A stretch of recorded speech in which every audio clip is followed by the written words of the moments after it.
So get it understood, boy. I am from the hood, boy. Came up from the dirt, self-made hustler. I'm a beast. I'm a beast. I'm surrounded by all these devil mouths. They talking about kales. Some say I came from heaven, but I rose up from hell. Breaking news now on celebrity attorney Michael Avenatti. A federal grand jury in Manhattan has just indicted him in 2 alleged schemes, one involving his former client, Stormy Daniels. So the government, of course, had to put forward the official indictment before the end of the month. When it comes to the Nike extortion case, they're accusing Michael Avenatti of extorting Nike for more than $20 million. That is one case. What is new and unexpected is this other charge, 2 charges, one of fraud and one of aggravated identity theft. That involves, as they call it, victim 1, who turns out to be Stormy Daniels. Michael Avenatti, creepy porn lawyer, came into prominence representing adult porn star Stormy Daniels in her attempt to extort money from the President of the United States. Stormy attended a golf tournament at Trump's golf course where rich, powerful men would be in attendance, then tried to sell her story to news outlets. Trump sued her, won, and she was ordered to pay almost $300,000 in damages. Disgraced Avenatti failed in his attempt to bring down the President of the United States. He got his ass handed to him in public and had got an ass whooping, so he had to find a new target to salvage his name. R. Kelly became his new obsession. Avenatti appeared in the media making claims that potentially obstructed justice and violated constitutional rights of R. Kelly. He allegedly handed a sex tape of R. Kelly over to CNN to review before securing the evidence and turning it over to the courts.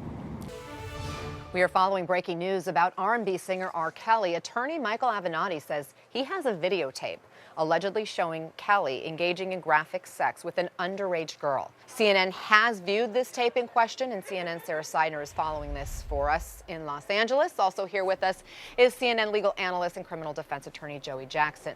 Sarah, first, what do we know? How did Avenatti get this alleged tape?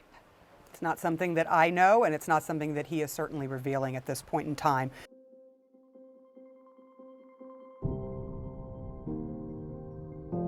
The United States District Court for the Southern District of New York has charged the lawyer for attempting to extract more than $20 million in payments from a publicly traded company, Nike, by threatening to use his ability to garner publicity to inflict substantial financial and reputational harm on the company if his demands were not met. Avenatti allegedly said that 90% of what is going on to be bullshit, because it's always bullshit. 90% of the time, always, whether it's R. Kelly or Trump, the list goes on and on. But 10% of it is actually going to be true. And then what's going to happen is this is going to snowball. Avenatti admitted only 10% of what he alleged against R. Kelly was true, and 90% was bullshit. He used his ability to garner publicity to inflict substantial financial and reputational harm on R. Kelly strictly to save his ass. Facing 36-count indictments and up to 333 years in prison if convicted, he executed a scheme to defraud 5 clients, one of whom was a paraplegic, who he allegedly withheld $4 million settlement from, and 2 additional scams charging him with fraud and aggravated identity theft for his treatment of ex-client Stormy Daniels. Avenatti agreed to work with the feds to bring down R. Kelly to get his charges reduced. His unscrupulous behavior breaks laws and violates constitutional rights of R. Kelly. It taints the potential jury pool and sways public opinion. He has a history of fraudulent behavior.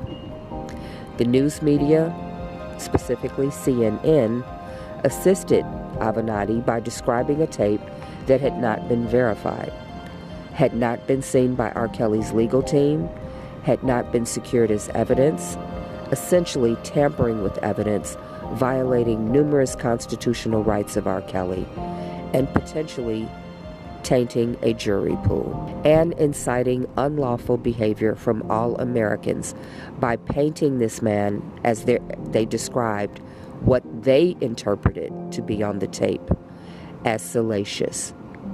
They broke the law. I have not yet seen the videos that the federal government is talking about. I know that there's sworn testimony from the young lady that was involved in the Cook County charges supposedly years ago, sworn testimony that it wasn't her, sworn testimony from her parents that it wasn't her. I don't know that the government would bring a charge based on people who are known to have, I guess they'd be saying they perjured themselves before, but we haven't gotten any of the evidence yet, so we got to look at it. Very convoluted, very complex.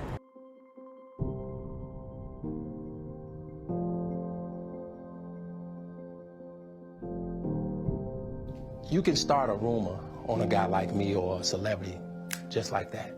All you have to do is push a button on your phone and say, so-and-so did this to me. R. Kelly did this to me. And if you get any traction from that, if you're able to write a book from that, if you're able to get a reality show, then any girl that I had a relationship in the past that it just didn't work out, she can come and say the same exact thing. Are you blaming this on social media? I'm talking about the power of social media. Mainstream media perpetrates this illegal term, victim and survivor, for any female with a story when no crime has even been determined, no evidence, no case before a judge, no mental health evaluation, no lie detector tests, with zero verification. For example, Gayle King stated on air after a female told a story, had no evidence and never had a case before a judge, "We must believe women." Oprah's best friend, of whom financially support Me Too and Time's Up, which means both have vested interest in the groups, tells America to believe women. There's no law that says believe women. The law says you are presumed innocent until proven guilty. It is not your burden to prove your innocence. King asked R. Kelly, "Are all these women lying? Why would all these women lie?" Then proceeded to name each female's name. She placed the burden of proof on R. Kelly and presumed his guilt when she did this. Name the names: Andrea Kelly, your ex-wife, Kitty Jones, Lisa Van Allen, Lisette Martinez, Geronda Pace, Faith Rogers, Asante McGee. You're saying everything they said in that documentary about you is not true. They are lying on me.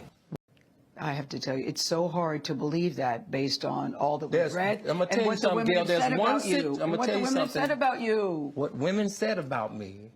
What women. So nobody's allowed to be mad at me and be scorned and lie on me. R. Kelly, you do.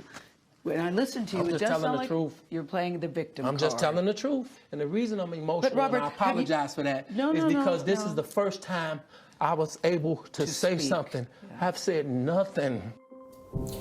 Then aired a clip of him responding emotionally to this public persecution and referred to him as unhinged, unstable. They replayed that moment over and over. Gayle King, CBS, violated constitutional rights. They broke the law in all 50 states doing this. They incited unlawful behavior, making him appear guilty. They tainted a potential jury pool. They essentially brainwashed, programmed, and manipulated Americans to ignore the law, to circumvent our judicial system, to violate due process, all while she accused R. Kelly of breaking the law. I think what you did, Gayle, was allow him to tell his story and to see, though, his behavior, his temperament, is, I think, what is probably what is most revealing of this interview as well. The pounding of the fist, the getting up. I was worried about you. I was actually worried about you when I saw the pictures. Well, it's funny. Favorite son, favorite daughter, and Oprah all called me and said, were you afraid? Did you think he was going to hit you? I actually never thought that. I think that I thought I might get accidentally clobbered, but I didn't think that he would deliberately try to hurt me. I never felt in danger talking to him.